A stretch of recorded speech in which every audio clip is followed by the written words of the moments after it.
Alhamdulillahi hamdan katsiran thayyiban mubarakan fihi kama yuhibbu rabbuna wa yardah.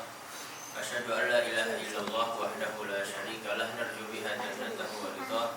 Wa asyhadu anna Muhammadan abduhu wa rasuluh alladzi la nabiyya wa la rasula ba'da. Allahumma shalli wa sallim ala habibina al-mustafa Muhammad wa ala alihi wa ashabihi wa man sara ala nahjihi ila yaumil mi'ad.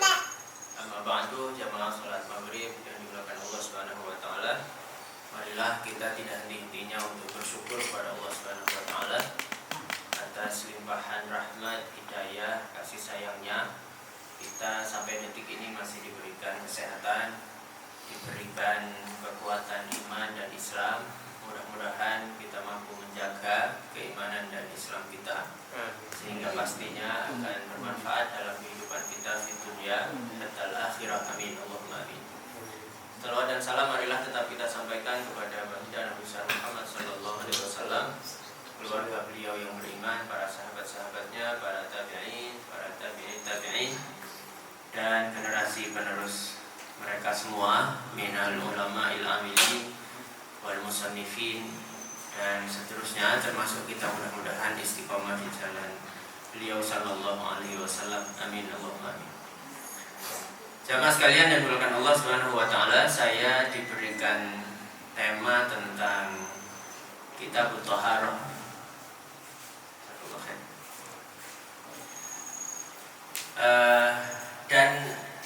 Diminta untuk memberikan penjelasan tentang analisa 4 mazhab gitu ya. Jadi mudah-mudahan dengan kita mempelajari kenapa enggak satu mazhab saja. Jadi mazhab itu adalah hasil pemahaman dari para ulama, para tokoh di masanya, kemudian menjadi semacam madrasah atau panduan gitu ya. Apakah harus mengikuti mazhab itu?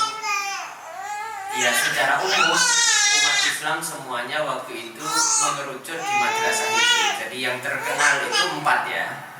Dari urutnya mazhab Abu Hanifah, kemudian mazhab Maliki, kemudian mazhab Syafi'i, dan yang terakhir mazhab Hambali. Apakah ada mazhab yang lain? Ada, tapi tidak sampai selevel 4 itu tingkat keterkenalannya, kemudian tingkat pengakuan dari masyarakat muslim seluruh dunia. Dan para ulama sepakat bahwa 4-4-nya itu adalah termasuk Ahlus Sunnah wal Jamaah ya. Meskipun di antara satu dan dari 4 itu ada beberapa perbedaan pendapat, tapi perbedaan pendapatnya lebih kepada bersifat yang cabang, tidak pada pokok ya. Misalnya berbeda dalam rukun iman, rukun tidak ada. Tapi lebih kepada perbedaan itu lebih kepada tata cara memahami teks ayat maupun teks hadis ya. Dari situ mereka menyimpulkan beberapa perbedaan. Nah, kitab yang saya pakai ini adalah karya dari namanya Ibnu Rushd ya, Al-Faqih Abil Walid Muhammad Ibnu Ahmad bin Muhammad Ibnu Rushd. Beliau dari Andalusia, dari Cordova sana ya, termasuk ulama yang ada di Cordova sana. Beliau selain sebagai faqih, ahli fikih, juga sebagai hakim, juga beliau sebagai dokter, juga sebagai filsuf ya. Jadi beliau menganalisa, karena seorang hakim di masa itu harus mampu menjabarkan dari banyak pandangan ya, cara pandang. Nah, metode beliau di buku ini, beliau mengutarakan saja 4 mazhab itu, kemudian ada mazhab yang lain mungkin sedikit disampaikan, terus analisanya, sebab yang menjadikan mereka berbeda itu apa gitu ya. Dan tapi perbedaan itu tidak sampai mencerai-beraikan keempatnya itu. Justru memang dari situlah para ulama berbeda dari cara memahaminya. Itu sedikit mukadimah, mudah-mudahan bisa tergambarkan karena langsung masuk ke Kitabut Thaharah minal hadath. Di sini disampaikan, ada di awal bab biasanya beliau menyampaikan ittafaqal muslimun. Ada hal-hal yang disepakati. Ittafaqal muslimun ala anna thaharah asy-syar'iyyah thaharatan. Semuanya sepakat bahwa bersuci dalam Islam itu ada 2. ya. Toharatun minal hadas wa toharatun minal khabath. Nah, ya. Jadi bersuci dari hadas. Hadas itu lebih kepada hal yang maknawi, nggak terlihat. Gitu ya. Tapi kalau minal khabath itu kepada sesuatu yang hissi, sesuatu yang tampak, kotoran yang najis ya. Tapi kalau buang angin itu masuk hadas ya. Kan tidak ada yang kotor sebenarnya. Tapi dia termasuk membatalkan sholat. Tidak boleh sholat dalam kondisi setelah buang angin ya. Jadi ada dua itu disepakati. Juga wattafaqu ala anna toharoh minal hadas thalatha. Ya, toharoh dari hadas yang lebih bersifat maknawi itu ada 3 caranya dalam Islam itu. Yang pertama wudu, yang kedua mandi ya, dan yang ketiga pengganti dari keduanya yaitu tayamum. Jadi tayamum itu tidak hanya menggantikan wudu, tapi juga bisa menggantikan hadas besar ya, atau mandi besar. Karena di masa Nabi itu pernah kejadian ya, pada saat safar ada seseorang yang kepalanya terluka, Allah alam kena apa. Kemudian tanya kepada teman-temannya, saya ada keringanan enggak untuk enggak mandi? Dia junub malam hari, terus kepalanya luka. Nah, teman-temannya menjawab langsung, enggak ada keringanan, harus mandi kamu, karena hadas besar. Nah, kemudian dia mandi, setelah mandi mati. Ya. Nah, kemudian berita itu nyampe kepada Rasulullah. Apa? Rasulullah murka dan mengatakan qataluhu, mereka telah membunuhnya. Qatalahumullah, semoga Allah membunuh mereka. Artinya itu resiko fatwa yang sembarangan gitu ya. Kalau kepala luka dan mungkin lukanya dalam terus kena air, itu bahaya begitu, masuk ke otak air kan bahaya. Innama yakfihi an yatayammam, harusnya dia cukup bertayamum saja. Jadi nggak perlu, juga tayamumnya ya seperti tayamum biasa, tidak perlu karena hadas besar kemudian dia harus gulung-gulung di debu kayak kucing itu, naudzubillah, tidak ya. Ya tetap seperti tayamum seperti biasanya. Nah, dari situ pentingnya memahami fikih itu di situ. Jadi seperti apa yang harusnya kita lakukan. Nah, jadi 3 itu ya. Wa dzalika litadammun dzalika ayatul wudu al-warida fi dzalik. Apa dasar toharoh ini? Allah Subhanahu wa taala berfirman di surat Al-Maidah ayat 6, A'udzubillahi minasyaitonir rajim. Ya ayyuhalladzina amanu idza qumtum ilas salati faghsilu wujuhakum ya wa aydiyakum ilal marafiqi wamsahu biru'usikum ya. Yang pertama perintahnya faghsilu, itu basuh. Kemudian untuk kepala wamsahu, diusap. Wa arjulakum ilal ka'baini, arjula itu ikut dibasuh ya, tidak diusap. Tapi nanti ada perbedaan, sebagian diusap ya. Tapi jumhur ulama, mayoritas ulama, kaki itu ikut dibasuh, ikut kata kerja faghsilu, tidak ikut kata kerja wamsahu ya. Wa arjulakum ilal ka'bain. Wa in kuntum junuban fatahharu, jika kalian dalam kondisi junub maka bersucilah, mandilah. Wa in kuntum marda aw ala safarin aw jaa ahadun minkum minal ghaid aw lamastumun nisa falam tajidu ma'an fatayammamu sa'idan thayyiba famsahu biwujuhikum wa aydikum minhu. Ma yuridullahu liyaj'ala 'alaikum fid dini min haraj walakin yuridu liyutahhirakum wa liyutimma ni'matahu 'alaikum la'allakum tashkurun. Ini ayat wudu dan mandi sekaligus tayamum jadi satu.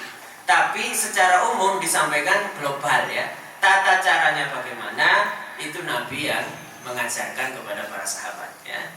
Termasuk tata cara tayamum juga seperti apa itu nanti Nabi yang menafsiri ayat ini seperti apa, karena di sini global saja. Untuk tayamum famsahu, usaplah wajah kalian dan tangan kalian. Nah, kalau wudhunya tadi ada batasan ilal marofiki, sementara tayamum itu kan tidak disebutkan di sini, hanya usaplah tangan kalian. Nah, pernyataan ayat global inilah yang kemudian menjadikan para ulama berbeda pendapat, termasuk tayamum itu. Ya, kenapa kemudian sebagian tayamum hanya cukup di sini saja, jadi satu, udah. Tapi mazhab Syafi'i karena ini gandeng dengan ayat wudhu dan tayamum itu gantinya wudhu, dikiaskan kepada wudhu, jadi ngusapnya sampai sini, gitu ya. Nah, nanti lebih jelas, lebih detailnya di belakang. Nah, dari situ saja, jadi berbeda cara memahami ayat saja sebenarnya dari beberapa mazhab itu. Fokusnya atau intinya kan sama, niatnya mereka bersuci, begitu ya. Cuma caranya saja yang berbeda. Nah, kadang di masyarakat karena caranya berbeda itu dianggap, apalagi hanya tahu satu sisi misalnya, ketika ada orang lain yang berbeda dengan dirinya, itu biasanya langsung cenderung menyalahkan. Saya yang benar, dia salah. Padahal etikanya Imam Syafi'i memberikan kepada kita panduan ya, bahwa beliau sendiri menyatakan madhabi shawab wa yahtamilul khata'. Madhab saya ini benar, tapi ada kemungkinan salah. Artinya itu kesimpulan Imam Syafi'i dalam memahami teks ya. Kemudian lahirlah madrasah atau madhab Syafi'i itu. Beliau tidak memastikan itu yang selalu betul, tapi beliau madhab saya ini benar, tapi ada kemungkinan salah. Sementara madhabu ghairi, pendapat atau madhabnya orang lain itu khata', salah, tapi ada kemungkinan benarnya. Karena kebenaran hakiki itu hanya dari Allah. Al-haqqu mir rabbikum ya fala takunanna minal mumtarin, ya kan. Nah, dan dari situlah Allah memberikan kepada kita, loh kenapa sih kok nggak sejak awal aja langsung satu saja? Itu bedanya syariat Islam dengan syariat sebelumnya. Syariat sebelumnya itu kan khusus hanya untuk suatu kaum tertentu, gitu ya. Nah, aturannya itu lebih mengikat ya dengan kaum itu. Lah, Islam ini kan untuk seluruh orang, seluruh manusia, tidak hanya untuk orang Arab saja. Bahkan tidak hanya untuk orang yang hidup di masa Nabi, tapi seluruhnya sampai hari kiamat. Maka pilihan Allah, Quran itu dengan bahasa Arab, karena bahasa Arab itu memang bahasa yang luas. Ada cenderung satu kata bisa bermakna sebenarnya, bisa bermakna kiasan, bisa bermakna dekat, bisa bermakna jauh, ya, dan seterusnya. Bisa bermakna tekstual, bisa bermakna kontekstual. Dari situlah memberikan kepada kita sebenarnya kemudahan. Ujung ayat tadi itu, ya, yuridullahu bikumul ma yuridullahu liyaj'ala 'alaikum fid dini min haraj. Allah tidak ingin menjadikan kepada kalian itu dalam beragama haraj. Haraj itu apa? Kesulitan. Ya, Allah tidak ingin menyulitkan kita sebenarnya. Walakin yuridu liyutahhirakum. Allah ingin mensucikan, membersihkan kalian saja, tidak ingin menyulitkan. Enggak ada air ya ada gantinya. Tayamum ya. Nah, gitu ya. Maka dari situ hendaknya kita, tapi jangan dimudah-mudahkan. Islam itu mudah tapi jangan diremehkan atau dianggap mudah ya. Nah, dalilnya selain ayat tadi itu ya, dalam hal toharoh ini yang pertama ayat tadi itu Alkitab, Al-Quran, kemudian sunnah, ada hadis Nabi, dan ijma. Ijma itu konsensus ya, konsensus para sahabat, semua generasi dari kemudian bawahnya itu semuanya ijma ya. Lebih kuat daripada pendapat jumhur. Kalau jumhur itu mayoritas, berarti ada minoritas yang berbeda pendapat. Kalau jumhur ya. Kalau ijma itu seluruhnya sepakat. Yang menyelisihi ijma biasanya pendapatnya janggal, nggak dianggap. Ada saja minoritas sedikit orang ya, 1-2 orang misalnya yang menyelisihi ijma, tapi itu nggak dianggap. Ya. Nah, itu yang pertama ayatnya tadi sudah saya baca, ya ayyuhalladzina amanu idza kuntum ila sholati faghsilu wujuhakum wa aydiyakum ilal marafiq dan seterusnya. Kemudian fa innahu ittafaqal muslimun ala anna imtithala hadzal khitab wajib. Melaksanakan perintah Allah ayat ini wajib ya. Bagi siapa? Ala kulli man lazimat hussolah. Bagi orang yang wajib baginya melaksanakan sholat jika masuk waktunya. Karena toharoh itu pintu masuknya sholat ya. Kalaupun misalnya tidak ada ayat wudhu ya, tidak turun ayat wudhu, tapi karena toharoh itu adalah sarana untuk melaksanakan sholat yang wajib, maka hukum sarana ini itu juga wajib hukumnya. Dalam kaidah usul fikihnya itu al-wasilatul laha hukmul maqasid. Hukum sarana itu mengikuti hukum tujuan.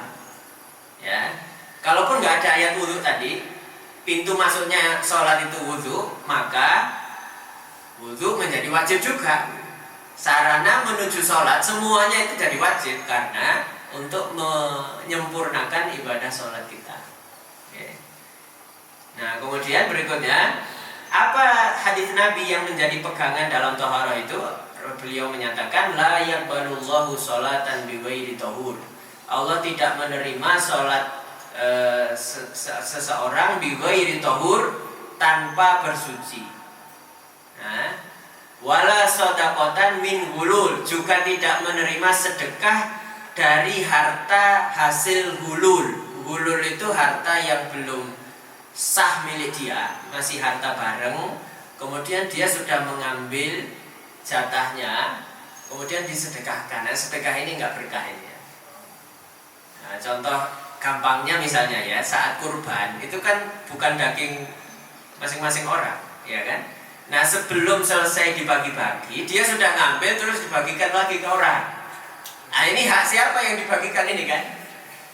Nah itu namanya shadaqah min hulul, itu tidak diterima. Karena yang dikasihkan orang itu yang murni haknya dia, baru dikasihkan. Nah yang jadi patokan dasar potongan pertama dari hadis la yaqbalullahu sholatan bighairi tahur. Ya. Kemudian hadis Nabi yang lain la yaqbalullahu sholata man ahdatsa hatta yatawadda. Allah tidak menerima sholat seseorang yang punya hadas sampai dia berwudu kembali. Ya. Dua hadis ini itu disepakati kesahihannya oleh seluruh ahli hadis ya. Ijma'nya adalah konsensus para ulama, lam yangkul an ahadin minal muslimin fi dzalika khilaf, enggak ada khilaf, semua generasi dari zaman para sahabat, para tabi'in sampai sekarang semuanya sepakat bahwa wudu menjadi pintu masuknya salat ya. Wajib harus dilaksanakan. Amma man tajib alaihi, terus siapa yang wajib wudu itu? Yang pertama syaratnya balik. Loh, apakah anak-anak tidak wajib wudu? Itu lebih kepada babnya latihan, karena anak-anak itu belum kena beban syariat ya. Itu lebih kepada mendidik mereka, membiasakan untuk bisa kalau mau sholat ya harus wudu. Kalaupun misalnya sekarang sholatnya tanpa wudu mereka itu, karena sholat pun juga belum kena beban syariat ya sampai mereka balik. Tapi untuk berlatih dan kemudian tugas kita orang tua untuk membina mereka sejak kecil, membiasakan, insya Allah pahalanya orang tuanya yang dapat. Karena secara catatan pahala anak-anak belum tercatat ya, belum tercatat. Jadi balik, kemudian akil, berakal ya. Nah, kemudian itu juga ada hadisnya. Kenapa balik? Kenapa berakal ya? Karena kalau tidak berakal tidak kena beban syariat. Rasulullah menyatakan rufi'al qalamu an thalath. Pulpen catatan amal itu terangkat dari 3 orang ya. As-sobi hatta yahtalim ya, terangkat kepada anak-anak itu enggak tercatat ya. Amal mereka itu belum tercatat sampai mereka balik atau tanda-tanda balik ya. Mungkin belakang nanti disampaikan.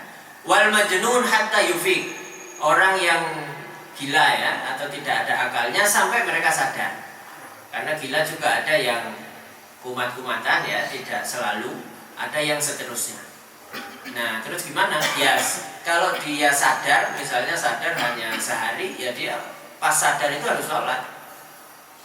Ketika sadar dia harus sholat. Nah, tapi pada saat dia tidak sadar ya sudah.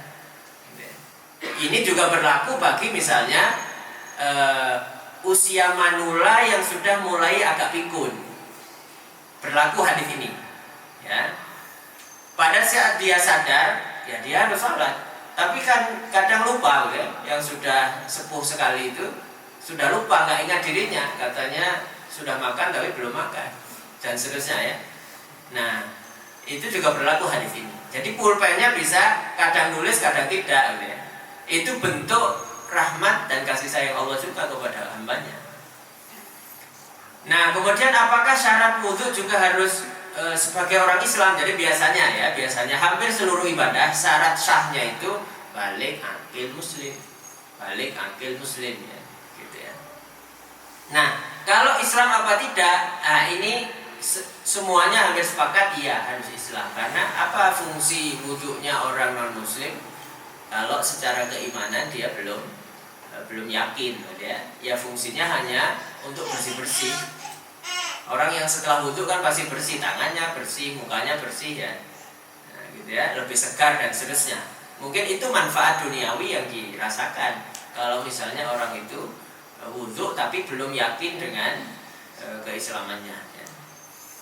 Kemudian mata tajib, kapan dia wajib? Jika masuk waktu, karena memang ibadah wudhu ini itu pintu masuknya sholat. Loh, apakah boleh wudhu itu sepanjang hari dia menjaga wudhu? Ya boleh saja. Nah, tapi tidak harus, gitu ya. Kalau orang mau menjaga wudhu lebih baik, karena dia akan terjaga dari banyak gangguan kalau dia menjaga wudhu sepanjang hari. Dan memudahkan jika waktunya masuk sholat, ya dia langsung saja wudhu karena masih punya wudhu. Ya. Nah, nanti berbeda dengan tayamum. Kalau tayamum, ya itu tidak bisa dipakai untuk beberapa sholat, ya. Jadi nanti setiap mau sholat sama dengan nanti misalnya dalam kondisi ibu-ibu yang sedang istihadah, nah, ya itu, atau misalnya ada laki-laki yang kemudian tidak mampu menahan kencing. Apa penyakit apa namanya itu? Gitu ya. Nah, itu sama, harus ditahan seperti ibu-ibu saat istihadah. Laki-laki juga boleh menahan itu meskipun mungkin tetap keluar, tapi dia setiap kali mau masuk sholat wudu, ya. Setiap kali masuk sholat wudu, ya. Nah, kemudian itu ya, berikutnya ma'rifatu fi'lil wudu. Ya, ma'rifatu fi'lil wudu. Mengenali tata cara wudunya. Dari ayat tadi bisa kita simpulkan ya. Di sini disampaikan ada 12 masalah ya, tentang wudu ini diambil dari ayat itu ya. Termasuk di situ ada syarat, rukun, tata caranya, jumlah berapa kali dibasuhnya ya. Terus sampai mana, dari mana sampai mana, dan seterusnya, nanti lebih detail di bawah. Masalah pertama misalnya tentang niat. Apakah wudu butuh niat? Ya, jumhur, ini khilaf ya. Jumhur mayoritas butuh niat.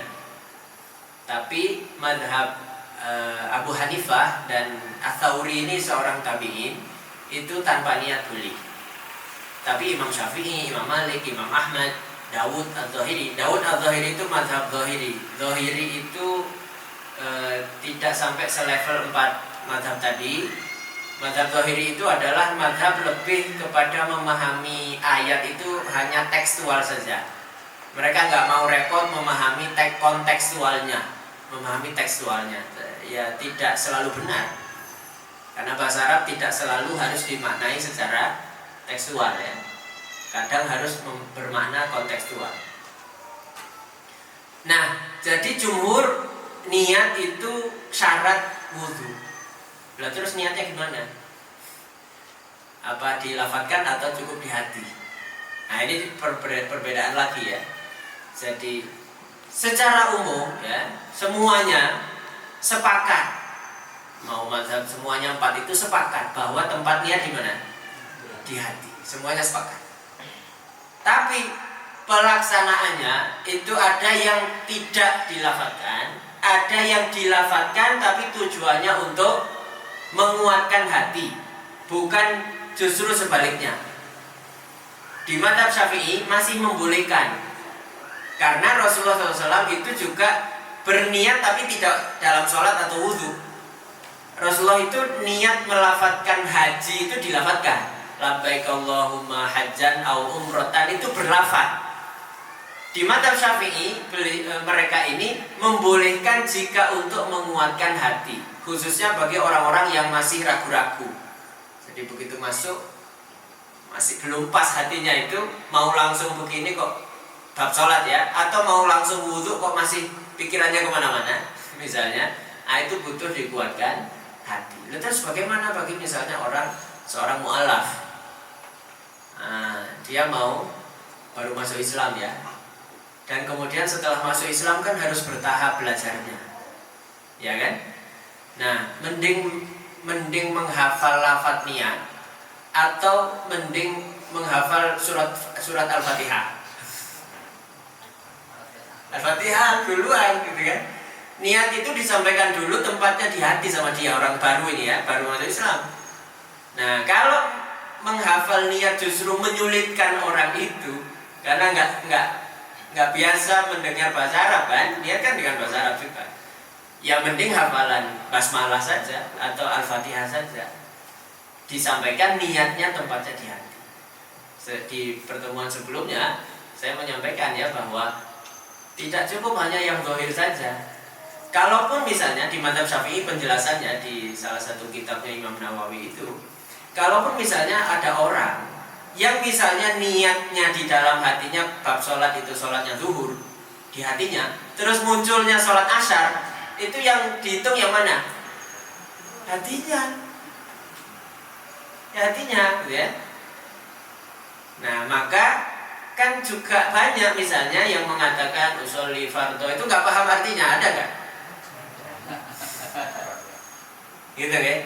Jadi yang dihitung di dalam hatinya, kamu waktu itu niat sholatnya apa? Itu yang dianggap. Dan yang membedakan antara wajib dan sholat sunnah, ya dalam hatinya itu, gitu. Meskipun untuk tadi ya menguatkan boleh, ya menguatkan boleh, ya nawaitul wudu'a dan seterusnya ya. Dirafil itu kan kalau yang sepakat tadi ya, semua yang melafadzkan maupun yang tidak itu kan sepakat bahwa niat tempatnya di hati. Tempat di hati itu sudah merinci niat itu bahwa ini wudu bukan mandi, ini tujuannya untuk menghilangkan hadas kecil bukan hadas besar dan seterusnya, itu sudah selesai di hati harusnya ya. Nah, maka dari situlah kita harus memahami itu. Terus kalau di samping kita misalnya melafadzkan, ya tidak apa-apa, mungkin dia untuk menguatkan hatinya yang masih belum kuat, gitu ya. Nah, di situ ya, apa sebabnya? Kenapa jumhur itu harus ada niat, sementara Abu Hanifah itu tanpa niat boleh wudu itu, tanpa niat sama sekali ya. Nah, sebab perbedaan mereka itu, apakah wudu itu sebagai ibadah mahdhah atau lebih kepada ibadah yang masuk akal? Kalau wudu itu sebagai ibadah mahdhah yang tidak perlu dinalar, maka niat wajib. Seperti sholat ya, kan tidak bisa dinalar. Kenapa maghrib 3 rakaat? Nggak perlu ditanya gitu ya, sudah aturannya begitu. Kenapa isya 4 rakaat, subuh 2 misalnya. Itu ibadah mahdhah itu rata-rata tidak bisa dinalar. Maka biasanya hampir semuanya ya itu butuh niat. Tapi kalau ibadah itu lebih ke arah masuk akal, lebih kepada bersih-bersih ya, nah itu boleh tanpa niat. Nah, jadi maqulatul makna sama ghairu maqulatil makna. Jumhur menganggap wudu ini seperti sholat, ghairu maqulatil makna. Kenapa? Loh, yang buang angin yang belakang, yang dibasuh mukanya, itu kan gak masuk akal gitu. Nah, itu jumhur menganggap harus ada niatnya. Tapi sementara Abu Hanifah Itu masuk akal karena yang sering kotor itu memang tangan, wajah, kena kotoran ya, kaki, masuk akal ya. Nah, dari situ kemudian terjadilah perbedaan, kesimpulannya berbeda. Tapi tujuannya sama, toharoh, untuk bersuci ya. Itu masalah pertama. Kemudian masalah yang kedua, ikhtalafal fuqaha fi ghuslil yadi qabla idkhaliha fil ina'il wudu. Nah, sebelum basuh muka itu prakteknya Nabi itu ayat wudunya tadi kan langsung faghsilu wujuhakum. Tapi Nabi prakteknya cuci tangan dulu. Nah, masalahnya cuci tangan ini masuk rukunnya wudu atau hanya sunnah saja. Nah, itu yang dibahas di sini. Perbedaannya di situ. Ya. Nah, fadhahaba qaumun ila annahu min sunanil wudu bi itlaq wa in tayaqqana taharatal yadi. Nah, pendapat yang satu mengatakan bahwa cuci tangan sebelum wudu itu termasuk sunnahnya wudu. Artinya kalau nggak cuci tangan boleh. Karena teks ayatnya langsung faghsilu wujuhakum. Itu pendapat pertama ya. Itu pendapatnya Imam Malik dan Imam Syafi'i. Nah, kemudian pendapat yang kedua mengatakan mustahab, sunnah bagi orang yang ragu tangannya kotor atau bersih. Kalau tadi yang pendapat pertama mau bersih mau kotor, basuh tangan sebelum wudu itu sunnah. Ada pahalanya kalau sunnah kan? Karena Nabi melaksanakan.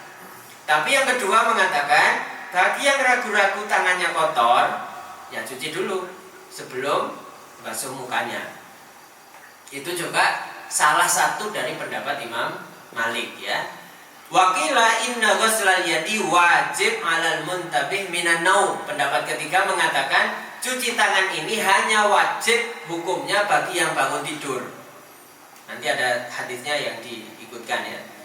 Karena Rasulullah menyatakan setelah bangun tidur itu tidak boleh kita mencelup tangan kita ke bak mandi itu. Karena malam-malam kita nggak tahu tangan itu bermalam di mana ya. Pas tidur bermalam di mana. Nabi melarang ya, melarang mencelupkan dua tangan bangun tidur itu di bak mandinya, ya, di bak mandi. Dari situ disimpulkan bahwa cuci tangan sebelum wudu itu wajib bagi yang bangun tidur saja. Itu madhab Dawud al-Zahiri tadi, memahami tekstual hadisnya ya. Kemudian ada yang membedakan, madhabnya Imam Ahmad itu membedakan antara tidur malam dan tidur siang. Kalau tidur malam wajib cuci tangan sebelum wudu. Tapi kalau tidur malam ya, kalau tidur siang tidak wajib. Karena rata-rata tidur malamnya lama, tidur siang kan sebentar. Jadi artinya tangannya masih selamat ya, terjaga.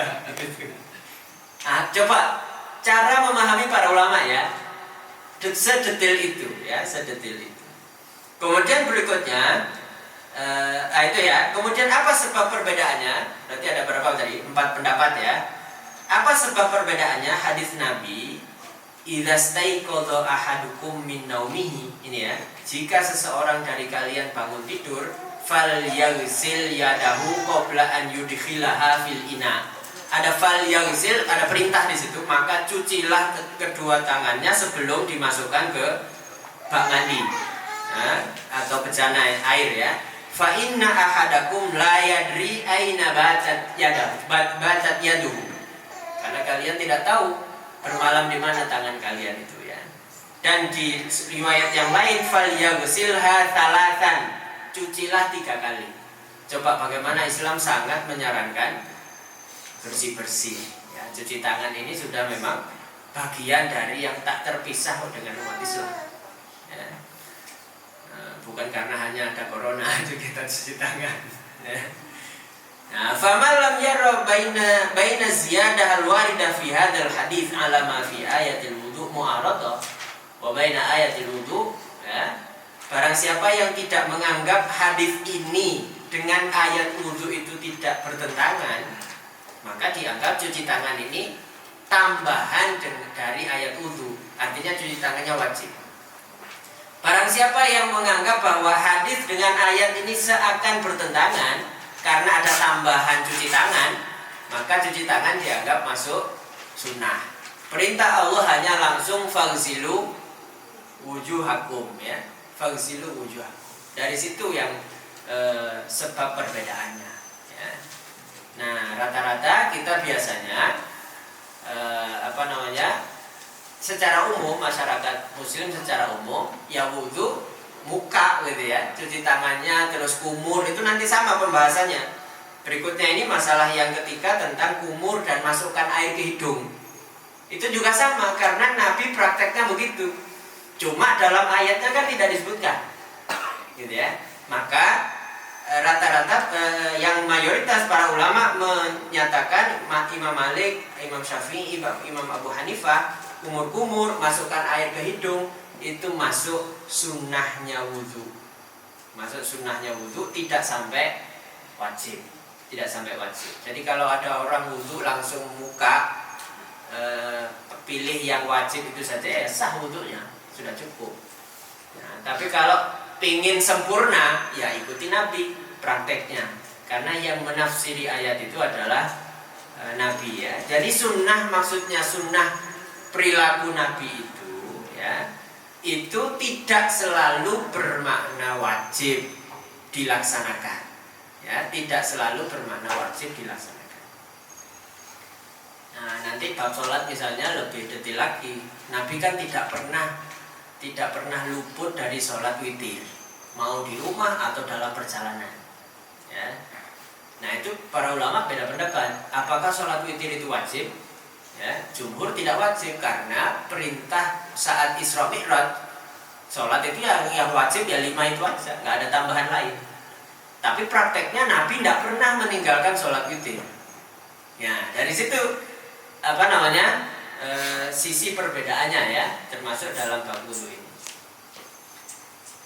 Nah, kemudian itu ya mungkin agak saya singkat. Kumur, kemudian masukkan air ke hidung, istinsyak namanya, bahasa kita apa ya? Yang pendek, gurah mungkin ya. Jadi menghirup dulu kemudian dituang ya, ditiupkan. Nah ya, hadisnya idza tawadda ahadukum falyaj'al fi anfihi ma'an tsumma yanzur wa man istajmara falyutir. Nah, jadi yang mewajibkan kumur dan masukkan air ke hidung itu karena mereka menemukan hadis Nabi yang lain, jika kalian berwudu, salah satu kalian berwudu, maka hendaknya menjadikan di hidungnya ada airnya kemudian disemburkan gitu. Disemburkan ya. Nah, gitu ya. Maka dari situlah kemudian terjadi perbedaan ini ya. Nah, monggo terus gimana? Kita pilih yang mewajibkan atau yang tidak?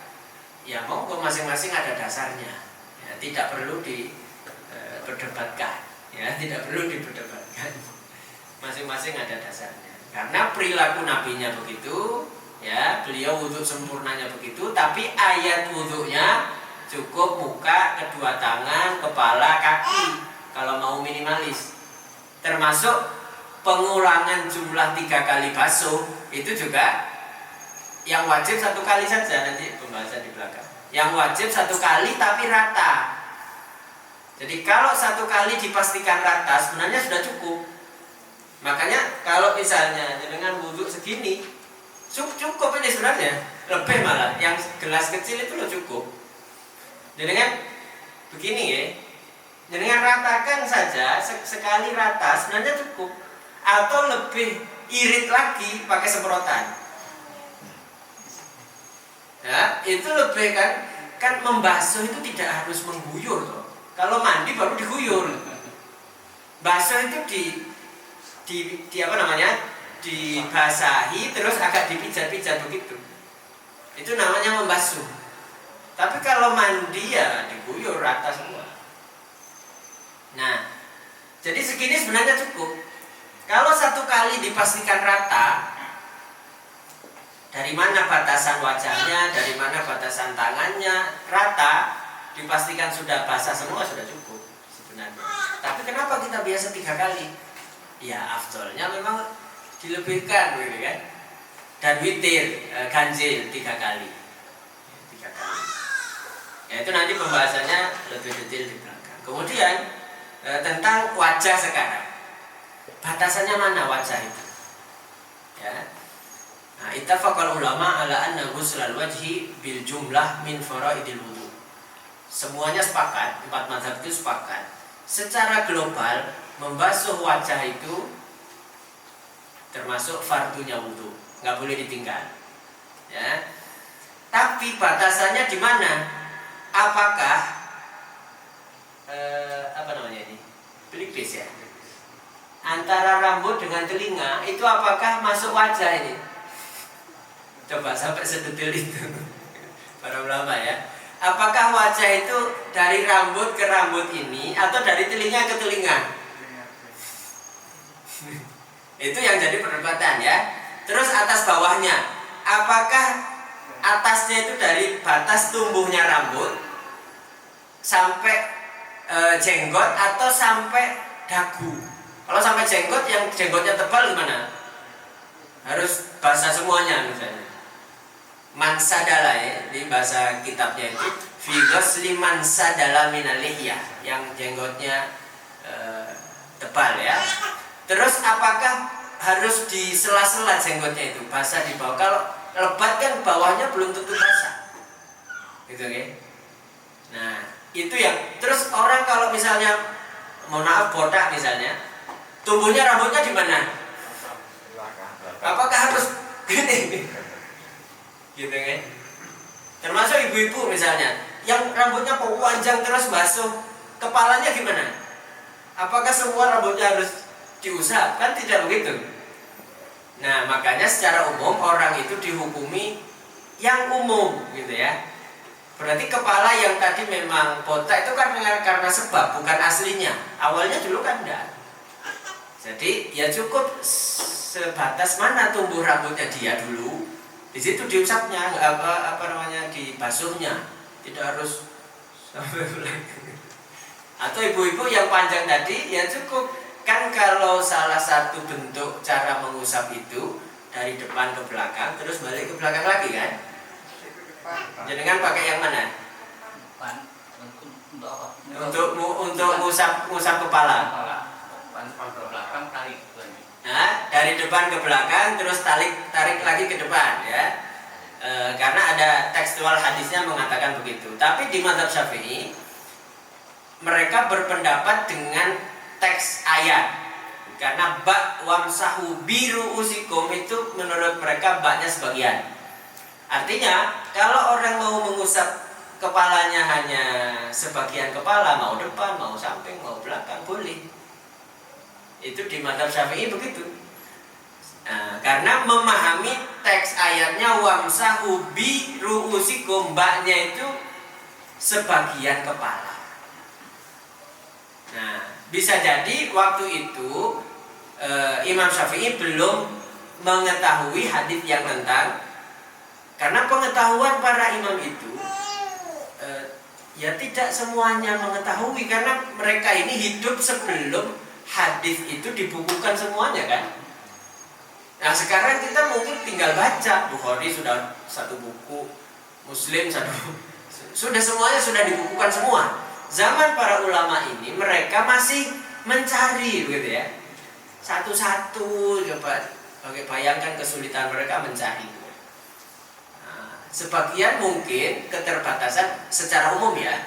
Imam Malik karena beliau tinggal di Madinah, perbendaharaan hadisnya lebih banyak. Karena Nabi hidup di Madinah 10 tahun. Semuanya itu murid-muridnya Nabi, penduduk Madinah itu. Maka di mazhab Maliki pendapat penduduk Madinah itu menjadi dalil. Karena dianggap seluruh warga Madinah nggak ada yang awam oleh Imam Malik. Tapi muridnya Imam Syafi'i menganggap nggak bisa begitu. Karena orang di Madinah itu belum tentu warga asli Madinah, orang lalu lalang masuk keluar gitu kan. Jadi pendapat penduduk Madinah menurut Imam Syafi'i bukan dalil. Dari situ saja sudah berbeda ya. Dari situ saja sudah berbeda. Imam Abu Hanifah meskipun dia mazhab tertua, tapi beliau tinggalnya jauh di daerah Irak sana ya. Maka sering sekali disampaikan kadang bahwa dianggap Imam Abu Hanifah itu imam lebih mengedepankan akal. Saya kira tidak begitu. Beliau masih berpegang teguh dengan teks. Tidak bisa kita mengatakan murni karena hasil akal mereka, tidak begitu. Karena wajar, semakin jauh dari Madinah itu hadis yang didapatkan semakin sedikit. Lah, terus kalau sedikit ya memang harus berijtihad menyimpulkan sesuai dengan pemahaman. Seperti saat Nabi mau mengirim Mu'adz bin Jabal ke Yaman gitu kan. Itu konsepnya kan, pesan Nabi itu, kamu nanti di sana ketemu ahli kitab. Terus apa yang kamu pakai untuk menjadi panduan? Pertama, Mu'adz menjawab Kitabullah, Al-Quran. Kalau nggak ada, sunnah. Sunnah yang dibawa Mu'adz ke Yaman itu kan terbatas. Nabi masih hidup di Madinah dan Nabi juga masih bersabda di Madinah. Mu'adz sudah di Yaman gitu ya. Masuk akal kalau Mu'adz sudah tidak kenal dengan hadis baru yang disampaikan oleh Nabi di Madinah. Beliau sudah pergi, belum ada WA, belum ada gitu. Nah dari situlah, jadi ikhtilaful fuqaha itu memang ya tidak bisa dipungkiri. Jangankan antar ahli fikih, antar para sahabat saja berbeda ya cara memahaminya, ya cara memahaminya. Itu sebagai gambaran saja supaya kita tidak terlalu satu gitu ya. Contoh yang masuk akal antar para sahabat ya. Hampir semua sahabat itu menafsiri ayat idza jaa nasrullahi wal fath. Itu semuanya itu fikih, kalau menang perintahnya harus istighfar, harus tasbih, harus, kan zahirnya begitu ayatnya. Berbeda dengan penafsiran Ibnu Abbas saat dibawa, beliau masih muda, dibawa di forum oleh Umar bin Khattab saat di zaman beliau. Ini beliau mengatakan ayat ini menunjukkan dekatnya ajalnya Nabi. Itu hanya beliau yang menafsiri begitu. Artinya kalau sudah menang kan tugas kenabiannya selesai. Jadi nggak terbesit oleh hampir seluruh para sahabat penafsiran itu. Ibnu Abbas menafsiri begitu karena memang beliau yang didoakan oleh Nabi kan. Allahumma faqihhu fiddin wa 'allimhu ta'wil. Ya Allah, pahamkan Ibnu Abbas ini kepada agama dan ajarkan penafsiran Quran. Jadi cara pandang beliau jauh. Jadi antar sahabat saja kadang tidak sama. Kemudian para ulama, bahkan satu orang Imam Syafi'i saja itu berbeda saat beliau pindah tempat. Di Imam Syafi'i itu ada dua mazhab ya, mazhab lama dan mazhab barunya. Karena beliau awalnya tinggal di daerah Syam, daerah Palestina sana. Kemudian beliau terakhir pindah ke Mesir, daerah Mesir ya. Mungkin menghadapi masyarakat yang berbeda kondisinya dengan masyarakat di Syam. Akhirnya beberapa pendapat beliau itu berubah di saat di Mesir. Dan terkenal di mazhab Syafi'i ada dua mazhab, lama dan mazhab baru. Artinya satu orang saja bisa berbeda gitu ya, apalagi dua orang. Nah, tapi kemudian perlu kita pahami juga, jangan sampai dalam perbedaan ini kita memilih yang gampang-gampangnya toh gitu ya. Golek enak ya gitu ya. Itu juga salah. Artinya kita tetap ingin memastikan apa yang kita lakukan itu kalau mungkin tidak benar 100%, minimal mendekati kebenaran sesuai dengan pemahaman kita masing-masing. Kalau kita belum bisa menganalisa sendiri, boleh kan mengikuti satu tokoh yang dipercaya ya. Maka tingkatannya kan ada taklid, ittiba, ijtihad, mujtahid ya, muqallid, muttabi'. Di dalam fikih itu ada muqallid, muttabi', mujtahid. Muqallid itu dia meniru orang dan tidak tahu dalilnya. Itu masih dibolehkan bagi orang yang awam, ikut tokoh tertentu yang dipercaya. Tapi bagi yang terpelajar, ya masa hanya begitu saja. Bagi yang sudah bisa baca, sudah bisa, dia harus mengikuti orang boleh, tapi minimal tahu alasannya kenapa. Apa alasan orang itu melaksanakan itu? Apa alasan ustadz itu melaksanakan itu? Nah, itu naik dia levelnya dari taklid ke ittiba ya, mengikuti dengan tahu dasarnya.